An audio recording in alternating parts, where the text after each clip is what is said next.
대통령 윤석열에 대한 내란 우두머리 공소장 자세히 살펴보셨습니까? 네. 이게 101페이지에 해당되더라고요. 본 의원은 이 공소장을 보면서 첫 번째로 받은 느낌이 검찰이 수사를 다 망쳐놓았구나. 쉽게 갈 수 있는 길이 있는데도 어렵게 갔구나 하는 생각이 들었습니다. 이번 비상계엄과 내란 과정 속에서 가장 중요한 임무를 담당한 사람이 국방부 장관 김용이라고 생각하는데 차관님 동의하십니까? 네, 중요한 역할을 한 것으로 생각합니다.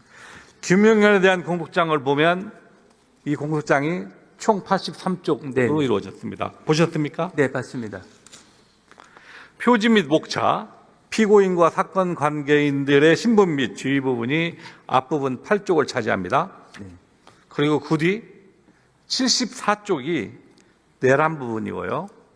그리고 마지막 딱 이 부분 이만큼 이 직권남용 권리 행사 방해죄 부분입니다. 검찰은 내란 수사에 대한 수사권이 없죠. 내란죄에 대한. 기본적으로 직권남용 그리고 이게 경찰 범죄에 대해서는 직접 수사를 할 수가 있고 거기에 대한 관련성이 있다고 판단해서 검찰에서는 이 내란에 대한 수사를 했고 그분에 대한 기소까지 한 것으로 판단하고 있습니다.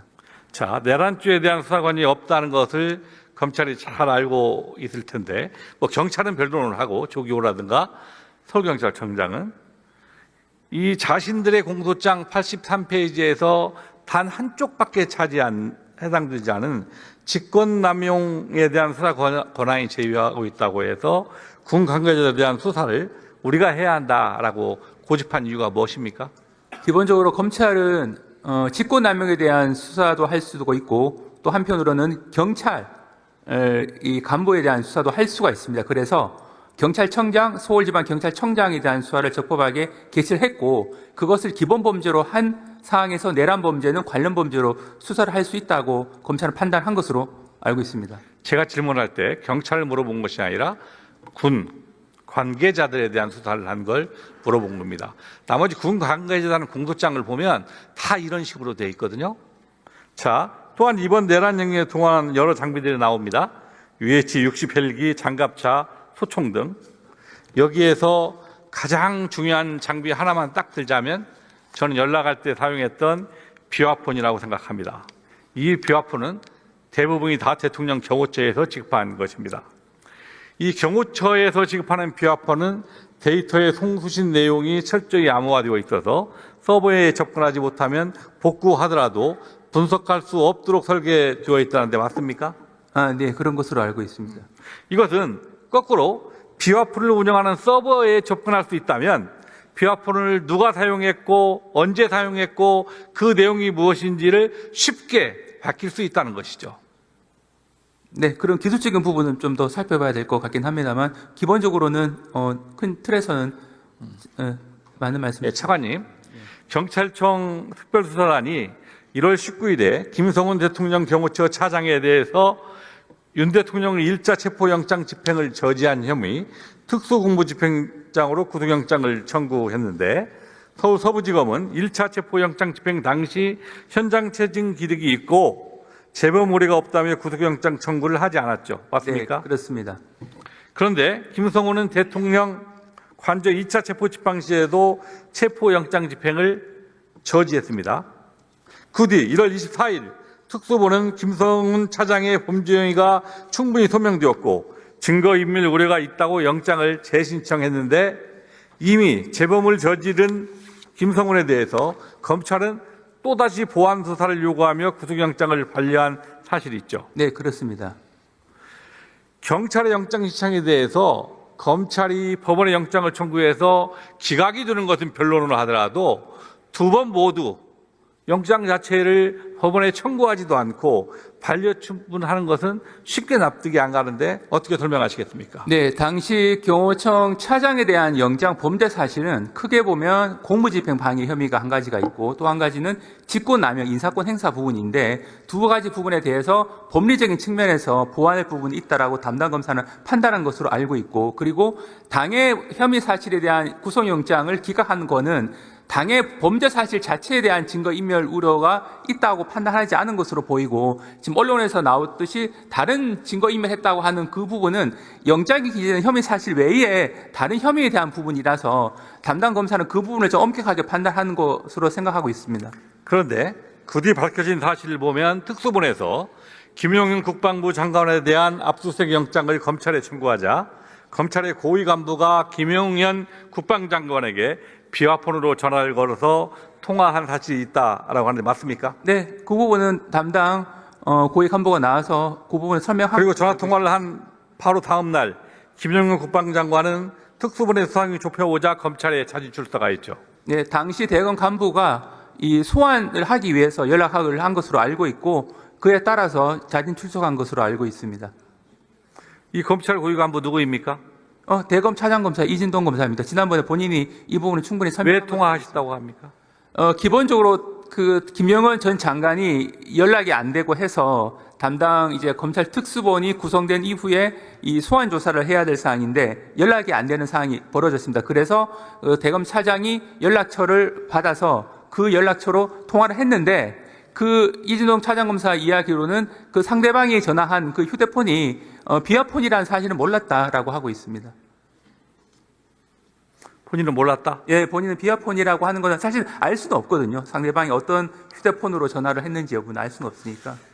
그 당시에 그 수사를 해봐야 알겠지만 이 김용현이 사용했다는 비화폰 또 저는 차장이 통화했다는 그 비화폰 외에도 분명히 누군가 숨겨야 할 비화폰의 사용자가 있었을 것이라는 생각을 합니다. 이에 대한 수사의 필요성이 있다고 보이는데 수사하시겠습니까?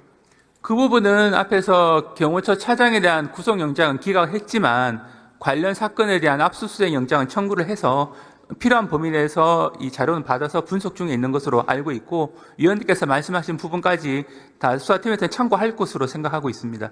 지금 방금 말씀에서 차관이 비화폰인지를 모르고 본인은 일반 폰으로 전화했다라고 하는데 그 사실입니까? 네, 본인은 그렇게 이제 상대방 본인이 주장하는 겁니까? 예, 그렇게 진술하고 있는 것으로 알고 있습니다. 혹시 검찰 고위 간부와 김용현 장관과 통화 내역이 밝혀질 수 있기 때문에 이 김용 그 차장에 대한 압수수색, 그 서버에 대한 압수수색에 대해서 영장 청구를 반려한 거 아닌가 하는 의혹이 드는데 그에 대해서는 어떻게 설명하시겠습니까? 기본적으로 그 통화한 대검 간부 자체가 일반 휴대폰을 썼기 때문에 그 부분에 대한 휴대폰 통화 내역 조회하면 본인이 통화한 거 나오거든요. 그래서 그 통화 사실을 숨기기 위해서 했다라고 하는 거는 수사 실무하고는 다소 맞지 않는 측면이 있습니다. 국민들은 검찰의 수사를 신뢰할 수 없고 무언가 검찰과 대통령실과 경호처와 이런 부분에 거래가 이루어지는 거 아닌가 하는 의심을 갖습니다. 만일 검찰이 김용현의 신병을 특수본에 넘겨서 정상적으로 수사가 이루어지고 김성훈 대통령 경호처장에 대해서 구속영장을 청구해서 신병이 확보되고 그래서 경호처에 있는 비화폰의 서버에 대한 압수수색이 정상적으로 이루어졌다면 저는 수사의 방법은 완전히 달라졌을 거라고 생각합니다. 동의하십니까? 네, 기본적으로 수사팀에서 필요한 범위 내에서 수사를 한 것으로 알고 있고 그 진행되는 수사 과정에서 특별한 문제는 없는 것으로 생각하고 있습니다. 이런 불신과 납득하지 못할 사유들이 있기 때문에 우리 국민은 검찰을 신뢰할 수 없으니까 윤석열에 대한 내란죄의 공소유지를 맡길 수 없다고 생각하는 것 같습니다. 이런 상황까지 몰고 온 것에 대한 검찰은 전혀 책임이 없다고 생각하십니까, 차관님은? 네, 기본적으로 이 이른바 그 내란 사건에 대해서는 검찰, 경찰, 공수처 3개 수사기관이 수사를 열심히 한 사항이라는 점은 누구나 다 아시고 계신 부분이고 이 수사 과정에서 특별하게 수사가 미흡한 부분이 있다거나 공정성 논란이 있다라고 생각하고 있지는 않습니다. 아니, 차관님께서 그렇게 생각하시더라도 국민은 이러한 의혹들이 있기 때문에 공정성이 담보되는 특검에 의해서 내란죄의 여지 수사와 공소 유지가 이루어져야 한다라고 생각을 합니다. 이에 대해서는 어떻게 생각하십니까? 기본적으로 3개 수사 기관이 철저하게 수사를 한 것으로 알고 있고 검찰이 최종적으로 수사를 해서 마무리한 이후에 기소를 해서 곧 공판이 열릴 예정으로 알고 있습니다. 그러면 공판 과정에서 충분하게 사실관계가 규명될 것으로 생각하고 있습니다. 제가 짧게 한 가지만 더 물어보겠습니다. 내란이 발생한 12월 3일에 또 하나의 중요한 사건이 재판에 넘겨졌습니다. 그 사건이 무엇인지 알고 있습니까? 12월 3일 날. 12월 3일 날 명태균 관련된 사건을 예, 명태균 사건이 재판에 넘겨진 날이 12월 3일입니다. 이에 대한 수사 보고서가 있는데 그거 보고 받으셨습니까? 네, 그 11월 4일자 작성된 수사 보고서는 당시에 보고받지 못했고 언제 보고 받았습니까? 저희는 별도로 보고받은 사실은 없고 뉴스타파에 보도된 이후에 그 보도 내용을 보고 그 수사 보고서의 구체적인 내용을 알게 됐습니다. 그 전까지는 보고받지 못했습니다. 그러면 검찰이나 이런데 해당 보고서가 대통령실에 보고가 됐다면 언제 됐는지 알고 계십니까? 일단 기본적으로 법무부는 수사팀에서 관련 내용을 전혀 보고받지 않았기 때문에 수사 보고서 관련돼서 저희가 용산에 보고했다고 하는 건 있을 수가 없는 일이고 그 외에 다른 방식으로 했는지는 저희는 알 수는 없습니다. 그런데 저희가 알기로는 해당 그 수사기관에서 그 수사 보고서 내용 자체를 다른 상부에 보고했다고는 생각하고 있지는 않습니다. 전혀 안 했을 거다 생각하시는 겁니까? 네, 그건 저희가 확인하셨습니까? 그거는 이제 저희가 확인할 수 있는 영역은 또 벗어난 부분인데 일단 법무부로서는 전혀 그 수사 보고서 내용 자체를 보고받지 못했습니다. 지금 해당 보고서의 내용을 보면 별 내용들이 다 있습니다. 윤석열과 김건희가 공직선거법과 정치자금법 위반의 혐의가 있어 보여요. 대통령에는 불수처 특권이 있기 때문에 수사할 수 없다 하더라도 김건희에 대해서는 왜 소환 조사하거나 조사하지 않습니까? 기본적으로 11월 4일자 수사 보고서를 보시면 굉장히 상세한 분석이 되어 있습니다. 그리고 그 수사 보고서는 어차피 법정에서 공개될 부분으로 예상을 하고 검사가 작성한 부분이라 그 부분에 대해서는 담당 검사로서는 이 부분에 대해서 의혹이 제기되면 충분하게 해명할 수 있을 정도의 수사는 하고 있고 앞으로 할 예정인 것으로 알고 있는데 지금 위원님께서 말씀하신 그 부분은 이른바 여론조사 무상으로 제공받은 부분이 뭐 정치자금법 위반이 되는 것이 아니냐 그런 질문 같은데 그 부분은 이제 여론조사를 그냥 받았다고 해서 무조건 범죄가 성립하는 것은 아니고 여론조사를 하게 된 경위라든지 이런 걸 종합적으로 봐야 됩니다. 그래서 수사팀이 그 부분은 현재 그 관련된 포렌식을 이제 검사하고 있는 중이라서 관련된 물적 증거 분석이 끝나면 필요하다고 판단되면 여러 가지 소환 조사 등을 시도할 것으로 여론조사 조작과 정치자금법 위반, 보궐선거부터 지방선거까지 공천에 대한 불법적 개입 등 여러 가지 사건들이 다 있어 이에 대해서 조사하고 있다는 뜻입니까? 그 부분은 어차피 시민단체가 이미 고발을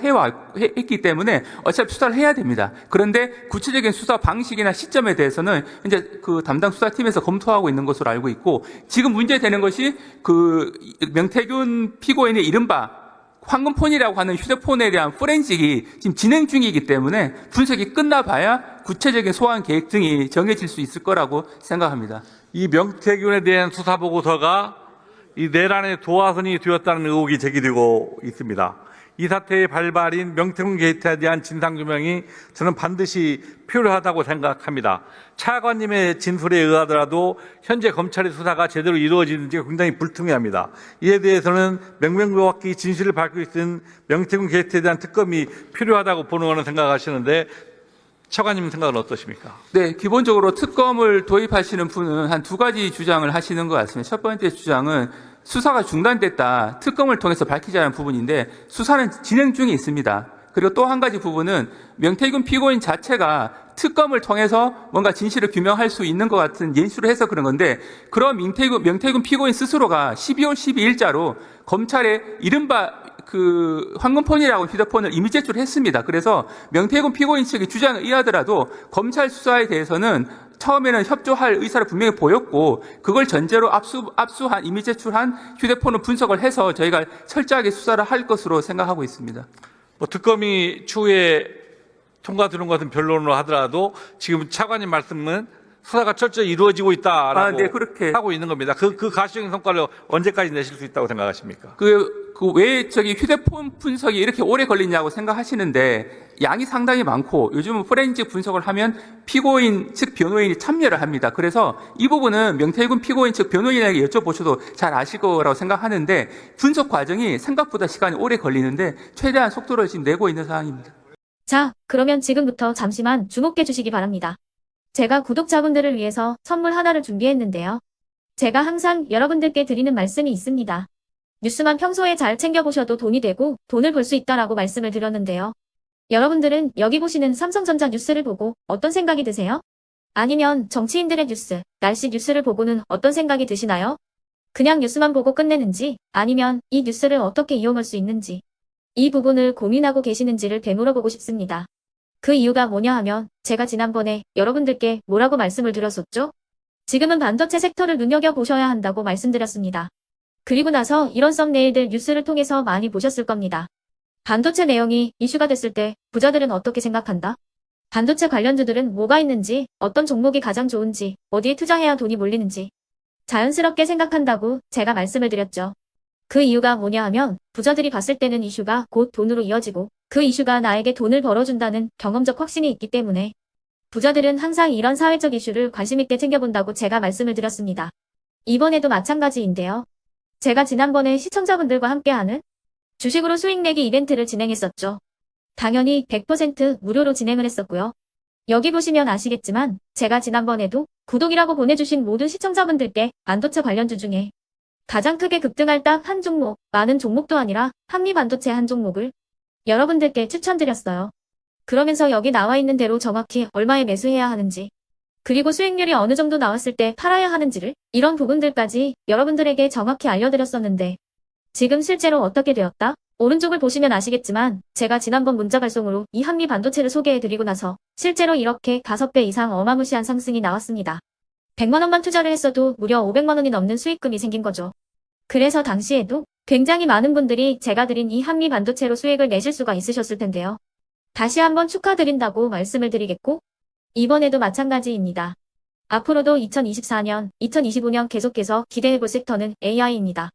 그 중에서도 AI 반도체는 그 누구도 부정할 수 없는 미래성장 산업입니다. 그러면 우리가 어떻게 생각해 볼 수 있을까요? AI 반도체 종목 중에 앞으로 크게 대장 역할을 하면서 10배 이상 급등할 수 있는 템베고 종목을 지금부터 열심히 추적해야 한다는 겁니다. 큰 돈을 투자하지 않더라도 월급의 일부분 아주 소액이라도 이 종목을 모아가야 수백 %의 수익률을 손에 쥘 수 있는 것이죠. 지금 여러분이 보고 계시는 이 유튜브 또한 AI 반도체와 아주 밀접한 연관이 있고 반도체야말로 대한민국의 핵심 산업으로 앞으로 더더욱 시장은 성장할 수밖에 없습니다. 그렇기 때문에 제가 이번에도 뭘 보내드리고 있냐면 지난번과 똑같이 구독이라는 문자를 보내주시면 제가 AI 반도체 관련주 중에 앞으로 대장주 역할을 하면서 주가가 가장 크게 급등할 한 종목을 여러분들께 문자 발송으로 종목명과 사고 파는 시점을 모두 알려드릴 건데요. 그 문자를 받고 여러분들이 주식으로 돈 버는 연습을 한번 해보셨으면 좋겠고요. 혹시라도 나는 주식을 하지 않는다 하시는 분들은 주변에 주식하시는 지인분들에게 말씀을 해주셔도 되고요. 아니면 연세가 있으셔서 투자가 어렵다 하시는 분들은 이 종목을 자녀분들에게 한번 사봐라. 이걸로 한번 수익을 내봐라. 이렇게 조언을 해주실 수도 있는 거겠죠. 그래서 지금 이 영상을 보시는 시청자분들 중에 나도 이번 종목이 좀 궁금하다 하시는 분들은요. 누구나 상관없이 그리고 어느 시간대나 상관없이 부담 없이 010-2514-5930번으로 구독이라는 문자 보내주시면 제가 이번에도 똑같이 무료 추천 급등주 문자를 보내드리겠습니다. 이해되시겠죠? 제 번호 010-2514-5930번으로 구독이라는 문자 보내주시면 여러분들이 직접 이슈를 통해서 돈 버는 연습을 해보실 수가 있는 거고 제가 돈을 받는 것도 아니고 투자를 대신해 드리는 것도 아니기 때문에 부담 없이 신청해 주시면 되는 겁니다.